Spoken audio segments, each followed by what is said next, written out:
Okay, so your grammar should be open to a new clean page. And the title of this sentence, the title of these notes, make sure you're muted at home, is conjunctions.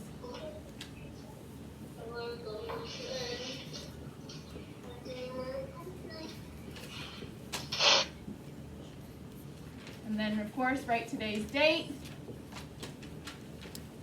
So the title of today's notes is Conjunctions. And then write today's date, September 2nd, 2020.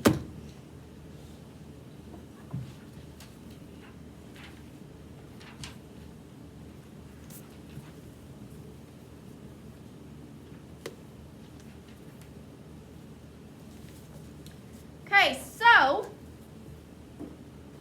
I want you to write this sentence first.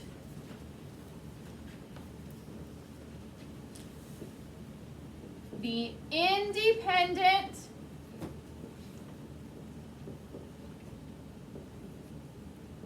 clauses. Wait, what's an independent clause? Who can tell me what an independent clause is?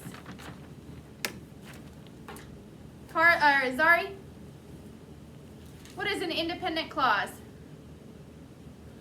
I couldn't hear you at all. Okay. Aaron, what is an independent clause? A clause that can stand alone as a sentence. So it's a clause that can stand alone as a sentence. Well, what's a clause, Aaron?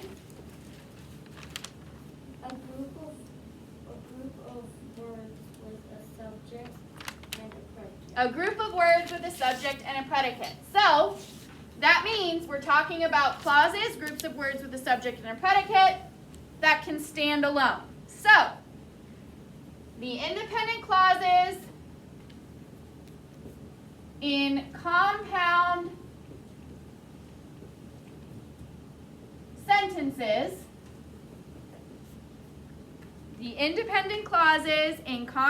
sentences,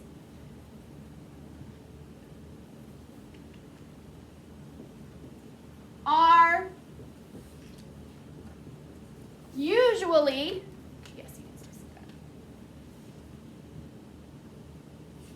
combined or joined, and remember I'm using both of those words to show that they mean the same thing. Combined and joined mean the exact same thing. They can be combined or joined using coordinating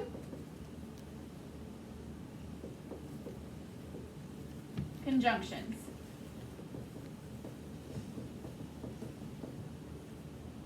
So when we have independent clauses, which are groups of words with a subject and a predicate that can stand alone, combined in compound sentences, they're usually combined or joined using coordinating conjunctions. Let me give everybody a second to write.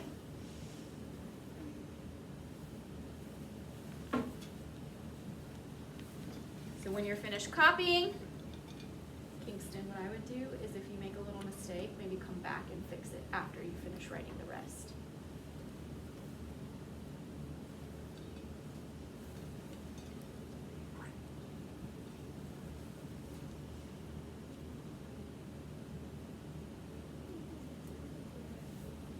What? I can't hear you. I cannot hear you at all. Well, I don't want you to leave it behind.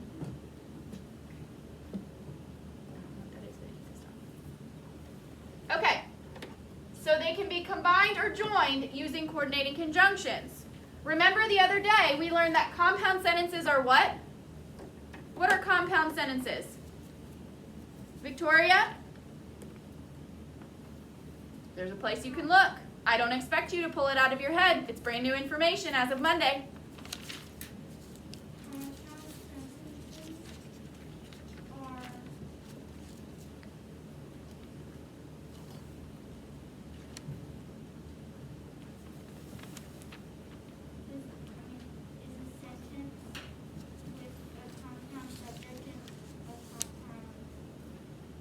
Nope. Because I could have this sentence, don't write this, Ethan and Ezra swam and fished.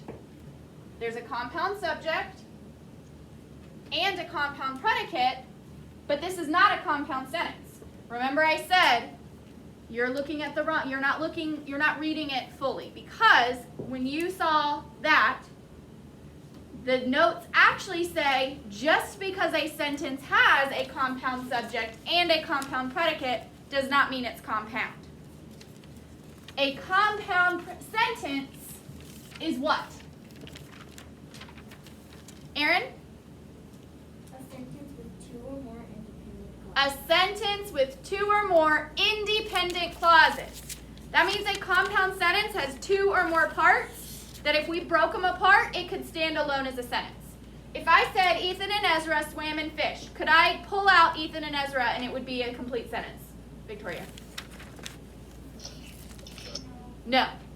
If I pulled out swam and fished, would that be a complete sentence? But what if I said Ethan swam, comma, and Ezra fished? I have two separate parts.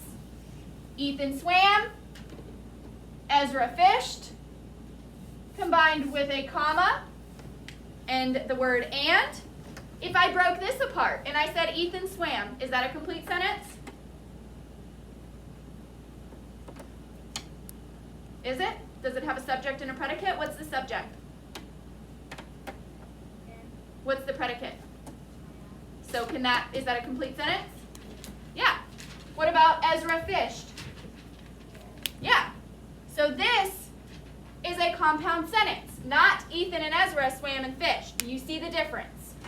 Did you start the video? Yes, I did. So, we learned about how we have to use a comma and the word and, but, or. Those are those conjunctions. So, what's a conjunction? Well,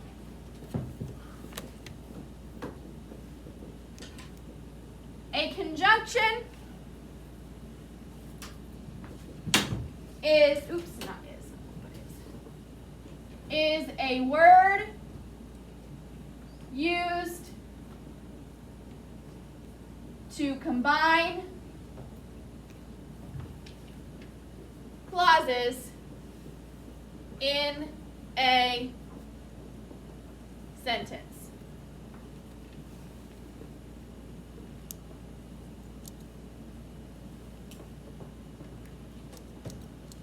Conjunctions are words used to combine clauses in a sentence. Words like and,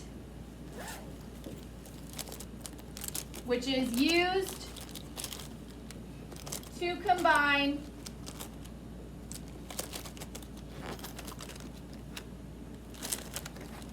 similar clauses.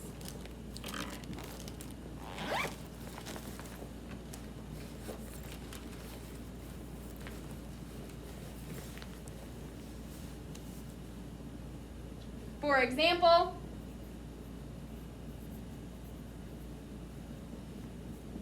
let me use my example from the other day and from earlier.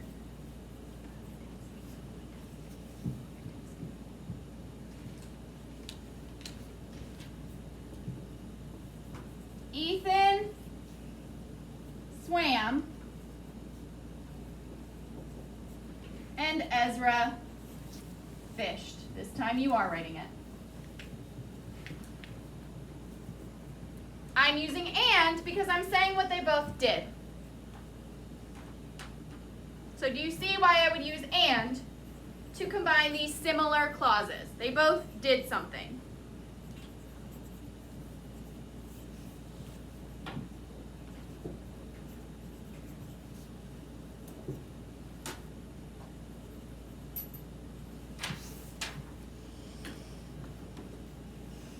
Another conjunction that we might use is the word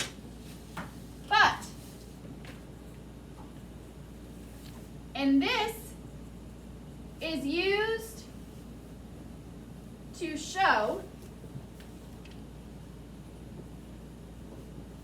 that one clause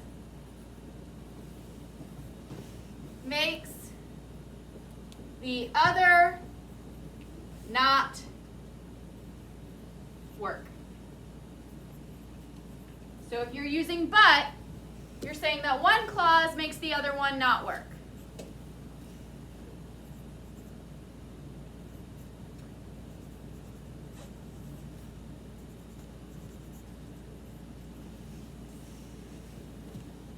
For example,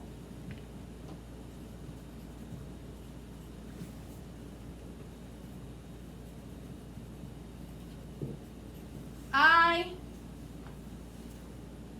was hungry, comma, but there was no food.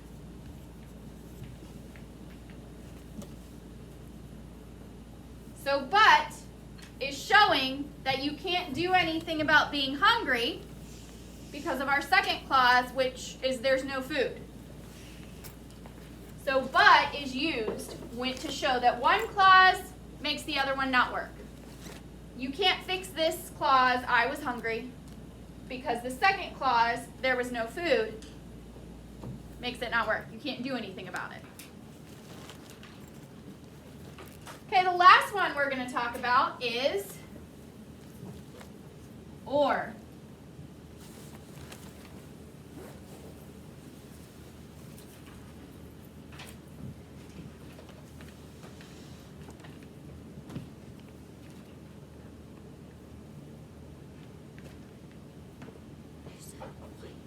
Carla, we had to go ahead and start, so just catch up where we are, okay? And then you can watch the video this afternoon to get what you missed. So, or is used to show that the two clauses are options. So or is used when you have two or more, or it could be more. Two or more clauses are options. So for example, you can read, comma, or you can draw. So or tells us that our first clause, you can read, and our second clause, you can draw, are options. You can choose one, or you can choose the other.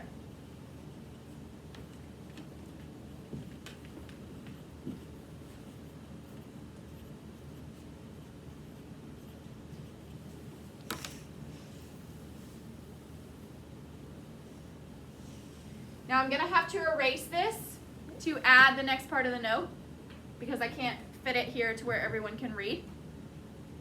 So I'm going to give everybody a second. Carla, just leave some space at the top and then kind of start a little further down. Okay.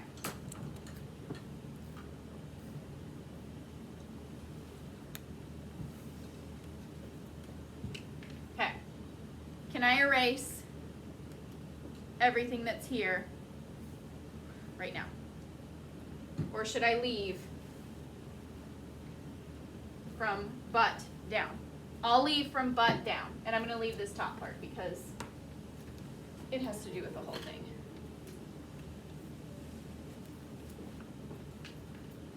But if you're still writing this, then you're not really listening to what I have to say now, and you're just kind of copying. So make sure that you're listening as you write. Let's see.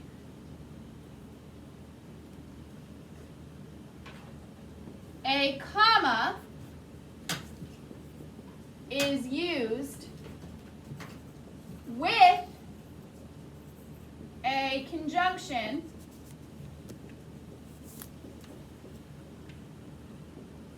to combine independent clauses.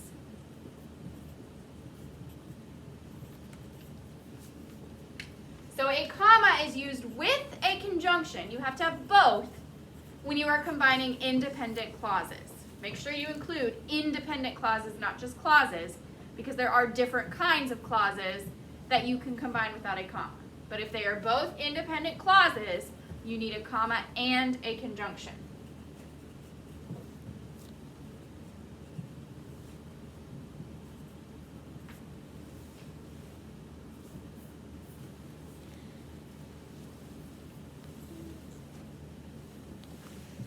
The comma goes at the end of the word before the conjunction.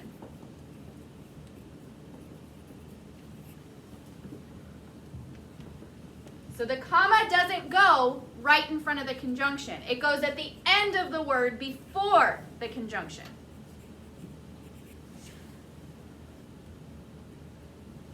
Do some hand exercises.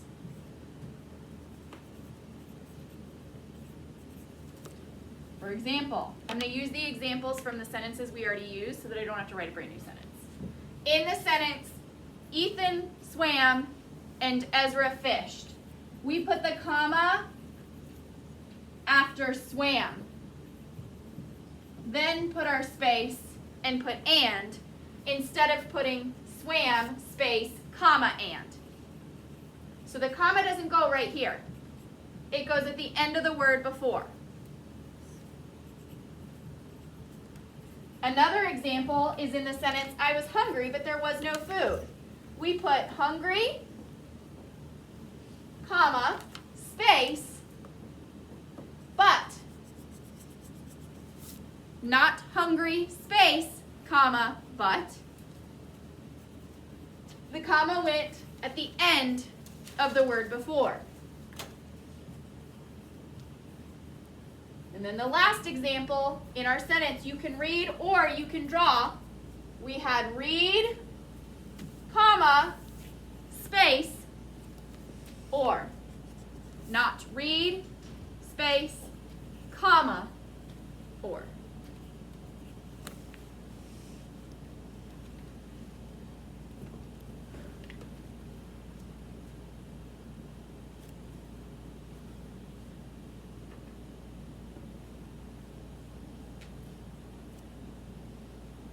Sorry.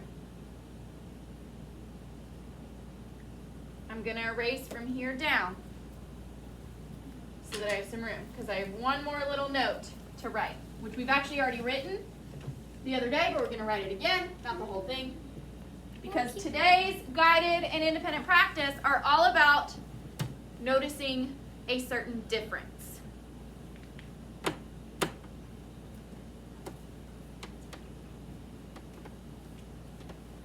Put a star, because this is important.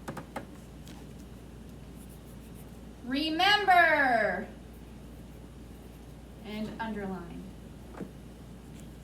and another star. Can we capitalize that? Sure. Remember.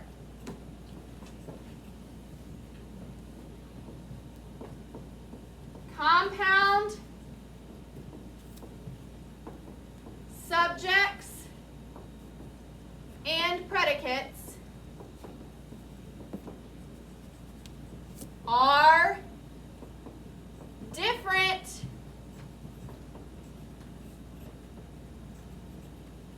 from compound sentences. 3 exclamation points. Yep, remember that.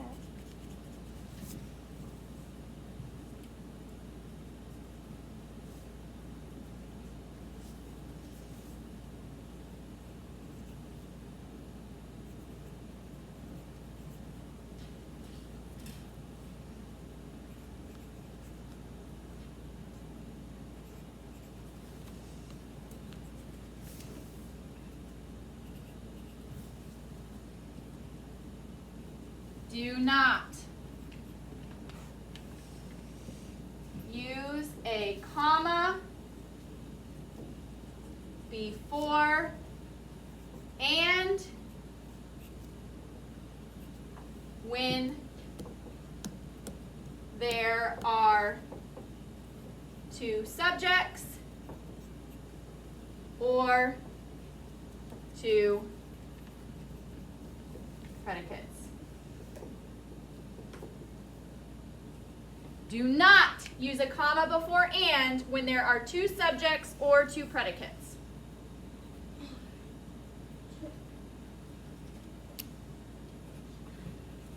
And what we're going to do is we're going to write the wrong thing for the example, but you're going to use your pencil to show this is wrong. Can you fit it underneath since it's an example? Like even if it's, because we're only going to write Ethan and Ezra swam and fished. So if you can fit, yeah, you have enough room. So for example, unless, did you finish this? I haven't. You haven't written this yet? Okay. I've written the remember part, but I haven't do not. Okay, yeah, you can go to the others. You can go to the back then because what we're doing is an example of this, so that's fine as long as they're together. For example, try not to put, if you can, try not to put like, have to switch pages between the rule and the example, if possible. Like if it means you have to write the rule on the next page so you have room for both, then that's fine. Miss Fellas, Yes, sorry. I ran out of space on my page, so I went to the back That's of fine. the page. Yes, that's what you're supposed to do. For example, I know this is kind of small. Can you still see this, everybody here and at school? Yes. I mean, and at home? For example, we're going to write the wrong thing. So even though I'm writing the wrong thing right now, you're still going to copy it. Ethan, comma, and Ezra swam, comma, and fished, period.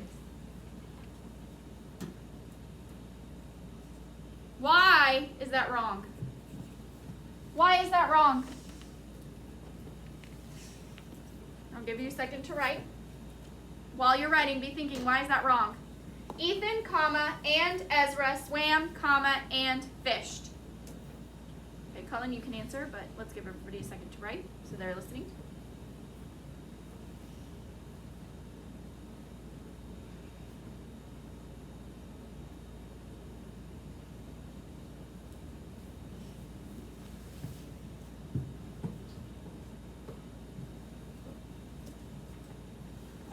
Should I put on my shield for this? No, just speak louder.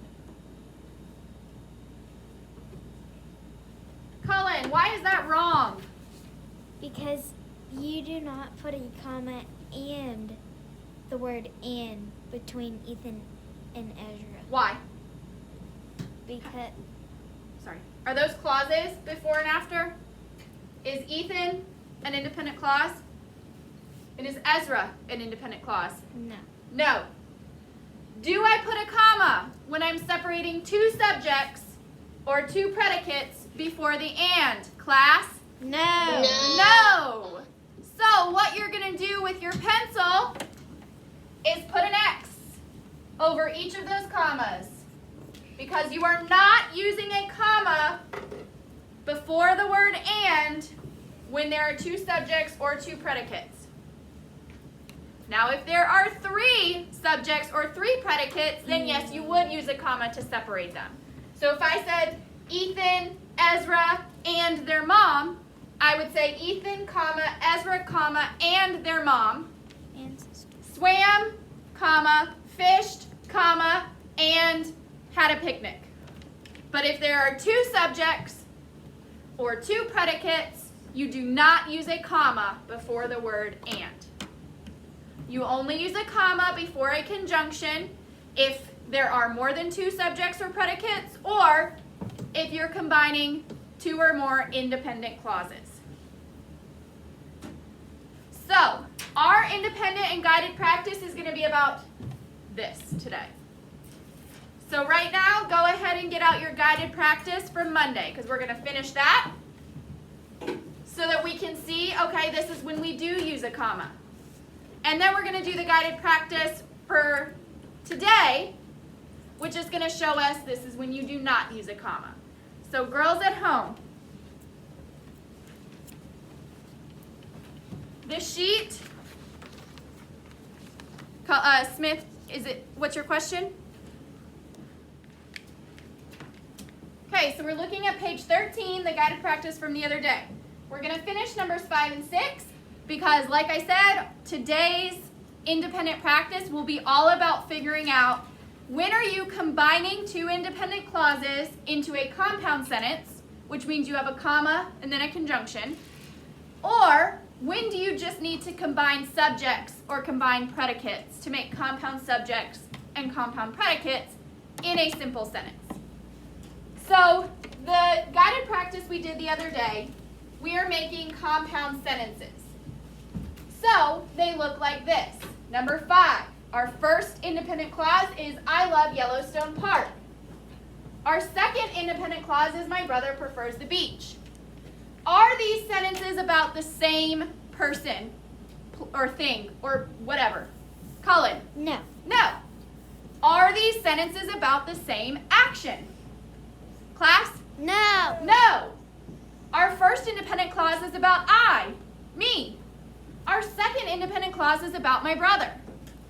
In our first independent clause, we're talking about how our predicate is love Yellowstone Park. In our second independent clause, our predicate is prefers the beach. That means if we want to combine these sentences, we have to make it a compound sentence. We're not combining subjects, we're not combining predicates, because neither of them are the same. Carla, remember, if you have a question, wait until, because you're just thinking about your question when your hand is up. Is it an emergency? Or is it a question? I don't see the paper I had. It's from the other day. If you can't find it, then just listen, okay? But it should be in your Yes, grammar. ma'am. It should be in your grammar folder. I looked in here where my grammar is. Okay, then I don't know where you put it, but that's where it needed to be. That's where I said to put it. So if it's not there, I'm not sure. You need to look for it. You've got to follow the directions. Okay, guys, I'm recording this right now. That means it's going on YouTube. And if we have a lot of interruptions, then that's really confusing if one of you is trying to go back and watch it. Whether it's because you want to study, because you didn't understand the lesson, or because you just missed it because you were sick or absent or something. So please, let's stick with the topic. Okay, number 5, again. Neither of these subjects are the same and neither of these predicates are the same. So we are combining them into a compound sentence, not compound subject or compound predicate. So that means we must have a comma and a coordinating conjunction. So we know first step is always write the first independent clause. I love Yellowstone. But we're not going to put our period. Sorry, Yellowstone Park. I was there this summer. For real. But we're not going to put our period because my brother lives right near there now. We're just writing our first independent clause without any end punctuation because if we're combining the sentences, are we ending this sentence, class? No. No, we're keeping it going. So we know we can't combine the subjects and we can't combine the predicates, so we need a comma to show that we are combining the clauses. Now I need to think of which conjunction works best. Are these both about similar things, like doing similar things? Would and work? Not really. It would, but it's not the best choice. We could use and. It would be correct, but it's not the best choice. What about or? Are these two options? Would that work? Class? No. No. Or would not work at all. Or would not work at all. Because you can only use or when there's options. Sometimes you can use and or but. Just one is a better option. What about but? Yes. Yes. Yes. Because if you were trying to decide on where to go, if you loved Yellowstone Park, your brother preferred the beach, one of these is not going to work for your vacation. You can't do both. They're really, really far away. They're really, really expensive. So but works because one makes the other one not work. So I love Yellowstone Park, comma, but my brother prefers the beach. So if your vacation is between Yellowstone and the beach, one of you is going to win, the other one's not. So one of these clauses is going to make the other one not work.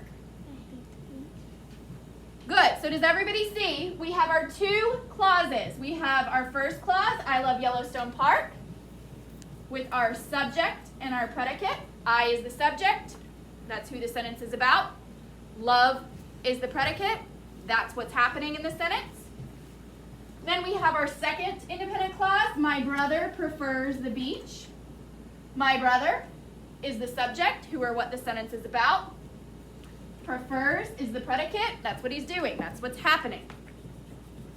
And then we have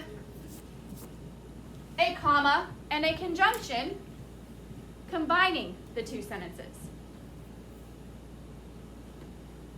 Now let's look at number 6. My aunt came with me to the park.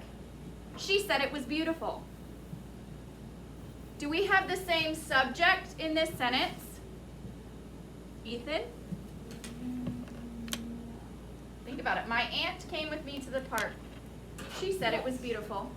Technically, yes. So we could just combine the subjects and make a compound subject.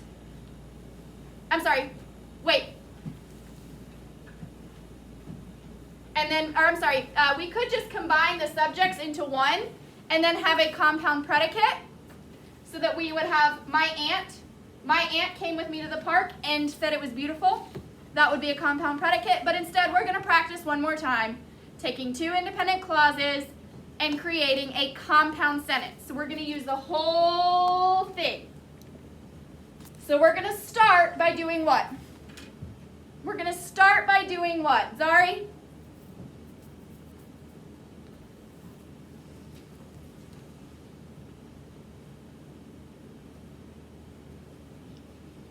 I'm going to start by putting down the first sentence. Good. Am I going to put the punctuation at the end yet, Zari? No. No, because I'm not ending my sentence. So, my aunt came with me to the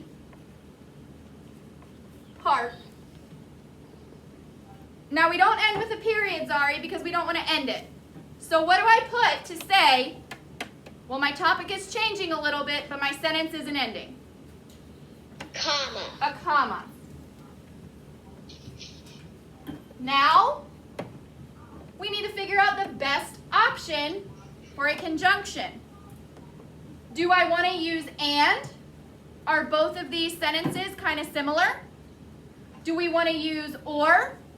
Are both of these sentences options? Or do we want to use but? Does one make the other one not work? Zari? And works best. Because neither of these are options, so we definitely can't use or.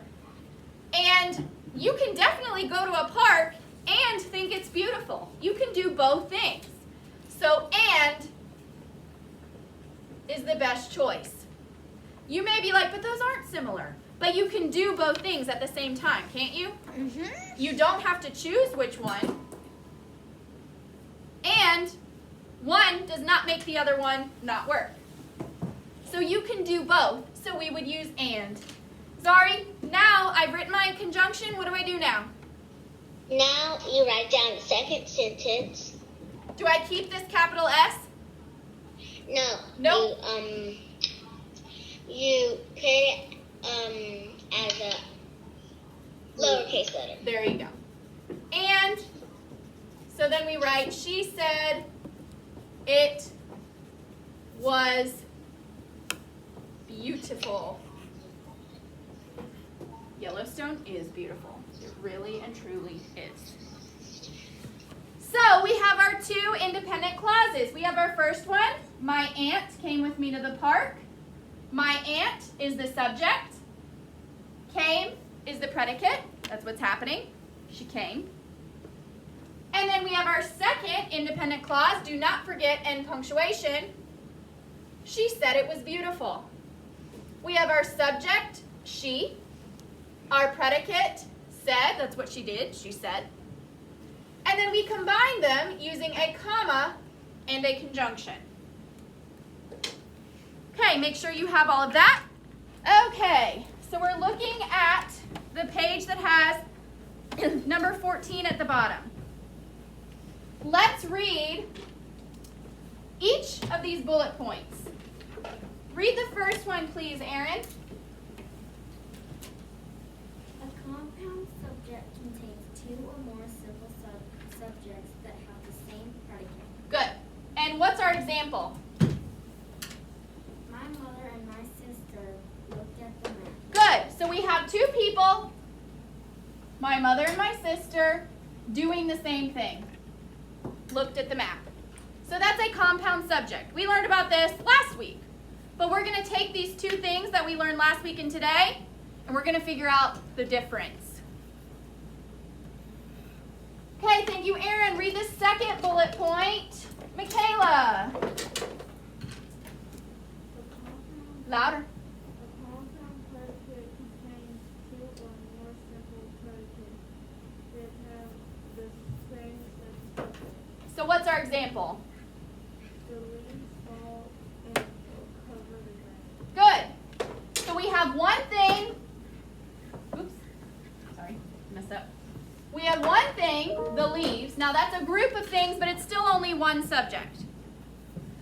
We have the leaves, one thing, doing two things, fall and cover the ground.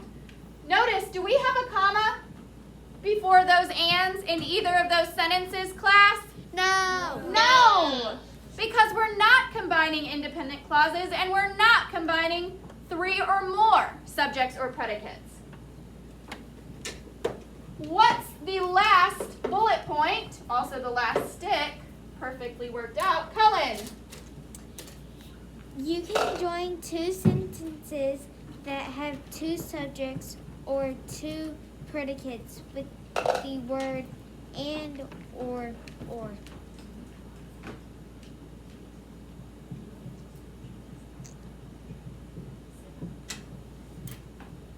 Good. So in this case, instead of combining our two sentences into a compound sentence, we're going to look at our two sentences and instead we're going to combine two subjects or two predicates. When you are combining, when you have compound subjects or predicates, you would not use the word but. It just doesn't work. But is really only used when you're combining clauses. But in this case, we're going to combine each pair of sentences to form one sentence, but instead of being compound sentences, they are going to either have a compound subject or a compound predicate. So that means, number one, I'm going to do this one. I'm going to do like number 1 and 2. You're going to listen. I'm going to model the way to do it. I'm going to model the way to think about it. And then you're going to help me with 3 through 6, or maybe 3 through 5. We'll see how much time we have. So number 1 says we have two sentences. Our first sentence says some logs are 100 feet long. I'm going to go ahead and find my subject and my predicate. Some logs is my subject. Are 100 feet long is my predicate. Remember, if I'm not labeling, like I'm not using letters, I'm circling in subjects and underlining predicates with regular lines, not squiggly ones. Now, I'm going to look at my second sentence. They are very colorful. Well, I'm talking about they. So there's my subject. Are very colorful. That's my predicate because remember, a predicate is not always an action. Sometimes it's what the subject is. Now, they is talking about these logs. Do you see that? So some logs and they is talking about the same subject. So that means I can take both of these subjects and combine them into one. Some logs. I don't want to say they because then whoever's reading won't know what I'm talking about. So I want to use some logs. But then are these predicates the same? Colin? No. No, they're not. So now I have one subject, but I'm going to have two predicates. I'm going to say I have the same verb, are, so I'm going to use that. But then the rest of the predicate, I'm going to have to write 100 feet long. And then I'm going to take the rest of the second predicate and combine it using the word and.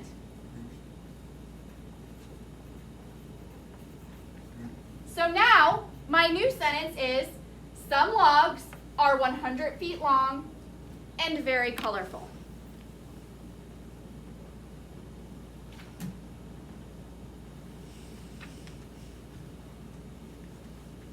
So do you see how both of my sentences really had the same subject? Even though they used different words, they were still talking about the same thing, the logs.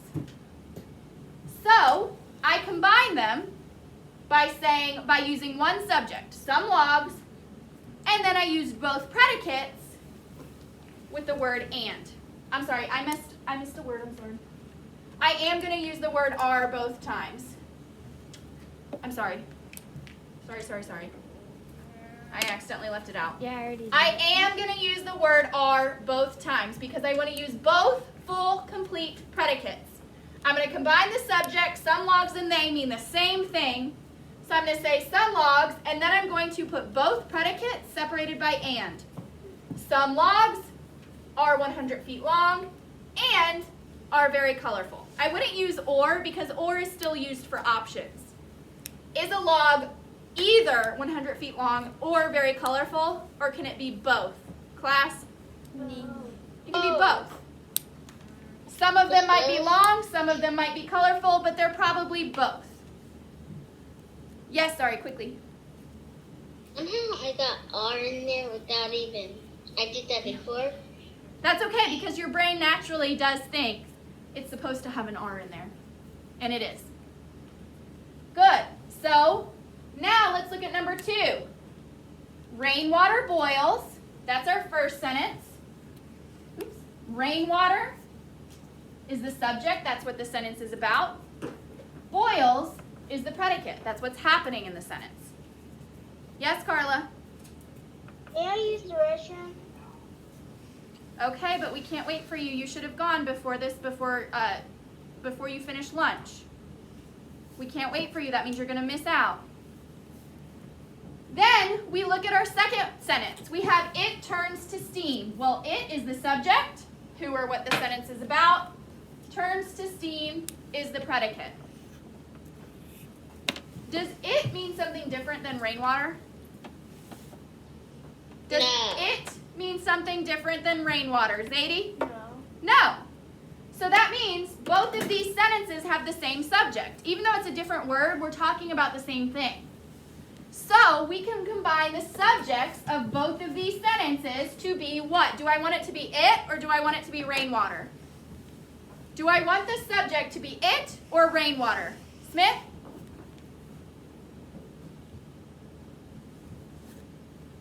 It.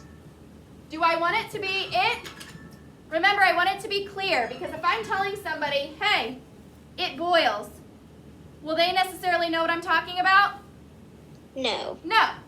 So, which one do I want to use, Smith? Rainwater. I want to use the one that is more clear. Just like up here, I use some logs instead of they. I'm going to use rainwater. Now, I'm going to use both predicates. Now, is that an option? It either boils or it turns to steam. Is that an option or does it do both? Victoria? It does both. So would I use or? No. What would I use? Can I use but when I'm combining subjects or predicates? And. Good. Rainwater, and then I'm going to use both predicates and separate it with the word and. Boils and turns to steam. I don't use a comma because I'm not separating clauses. I'm separating predicates. Ooh, now number 3. This is a toughie. Old Faithful is a geyser. So is the giantess. Who thinks that they know how to combine these two sentences into one?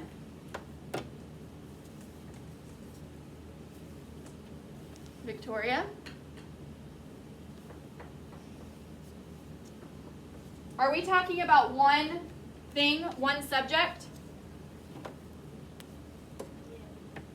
We have Old Faithful is a geyser. Old Faithful is the subject. Is a geyser is the predicate. Now this sentence is flipped. The subject, the sentence is the sentence about so? Is it about is? No. Is it about the giantess? Yes. So what's the subject in this sentence? Giantess. The giantess. Which means the predicate is so is, which is kind of confusing. Well, they're saying the giantess is what also? So is kind of like also. The giantess is also what? Is it also Old Faithful? Is a geyser. It's also a geyser. Good. So in this sentence, Victoria, do we have the same subject? Does our subject mean the same thing? No. But what about our predicate? Yes. Yes.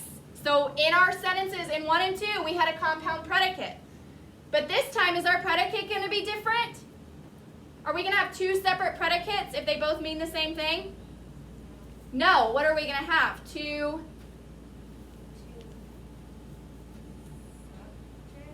subjects. Because Old Faithful and the giantess are not the same. So how would we combine them? First of all, are they options? Can subjects really ever be options? No, because it's just about 2 or more things. So we're going to write our subjects, Old Faithful and the giantess. Can we say is a geyser? Is means only one subject. Do we have only one subject? So we have to say Is the are. If I said Old Faithful and the giantess is a geyser, that doesn't really sound right because it's Old Faithful and the giantess are geysers. It was, but you did well. Do you see how at first you were like just kind of saying stuff, but then you really thought about it and eventually you came to the answer? I helped you, but that's okay because you just learned this information. But with my help and with thinking, you were able to get to the answer. So, is it impossible to find the answers? Class? No. No. Okay, No. we're running out of time, but let's do one more. And then hopefully science won't take us very long today. And then you can work on your independent practice after. So number 4. Oh, also I saw Old Faithful this summer. I saw it erupt. I have video. Maybe one day we can watch it.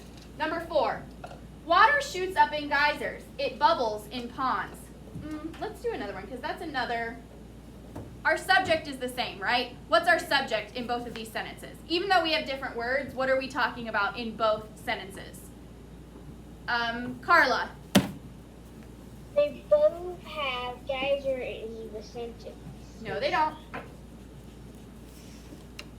Carla, remember, the words are different for the subjects, but they're both talking about the same thing. They're both talking about what, Cullen? Water. Water.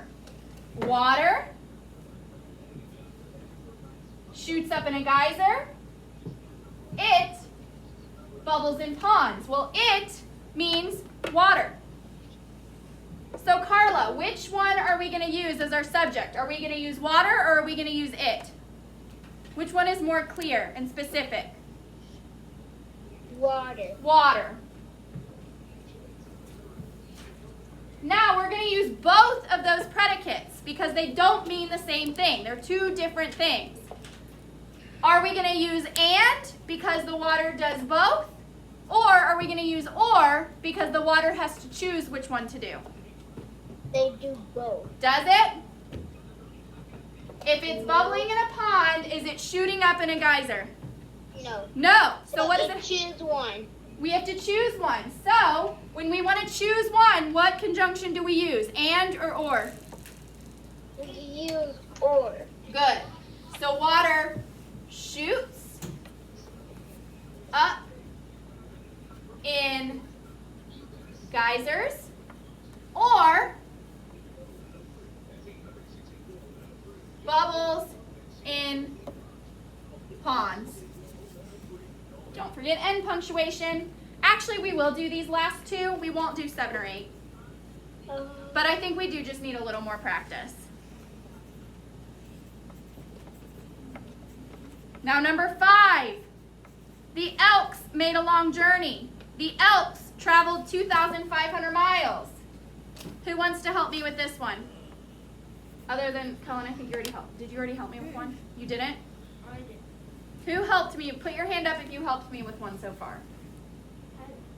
You should. Oh, it was, okay. So I'll pick a stick. I'll just pick a stick with this. Ethan, do you want to help me with this one? Okay. In our first sentence, the subject is the Elks. What did they do? They made a long journey. In our second sentence, our subject is still the Elks. And what did they do? They traveled 2,500 miles. So are we going to combine the subjects and make a compound predicate? Or are we going to combine the predicates and make a compound subject?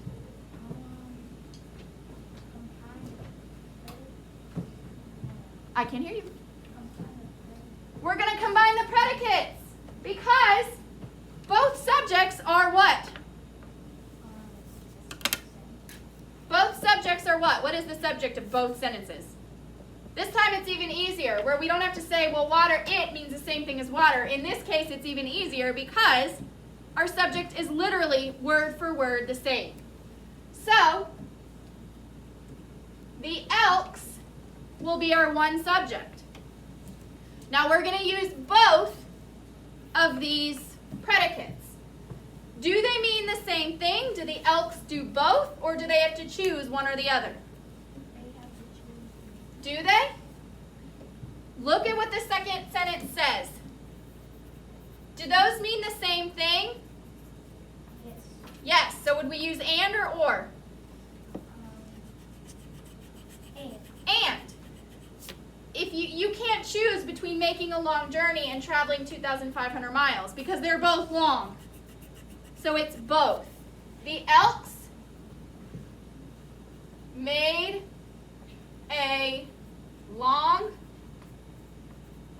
journey and traveled 2,500 miles.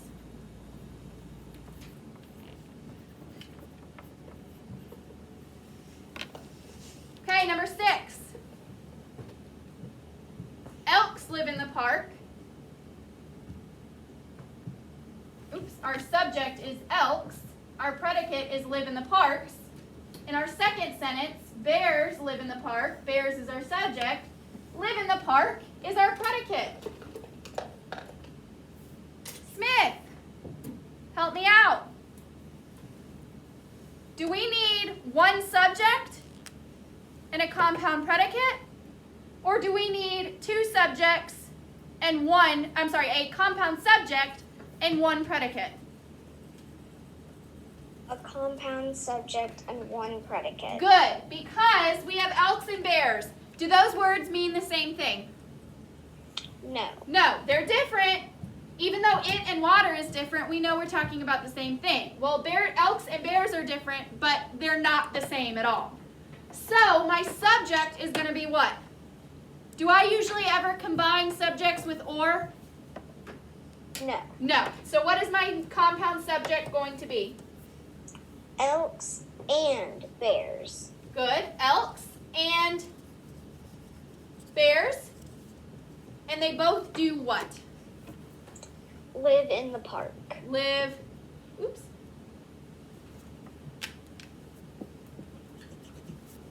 In the park. I didn't see any elk or bears in the park, but I did see tons of buffalo when I was in Yellowstone. What are elks? Elk is it's kind of like, it's not quite a moose, but it kind of seems like a moose, but it's not as big. It's like a reindeer, but bigger. They have, but not like the really flat ones. Theirs look like deers, just bigger. The really flat ones is a moose. I did see a moose in Grand Teton. Okay, so does everybody understand the difference between compound sentences and sentences with compound subjects or compound predicates? Because that's what you're going to do on your independent practice, which we'll look at after science. So go ahead, finish writing number 6, then put your guided practice in your grammar folder. Both of them? Yes, put both of them in your grammar folder and put your grammar notebook away.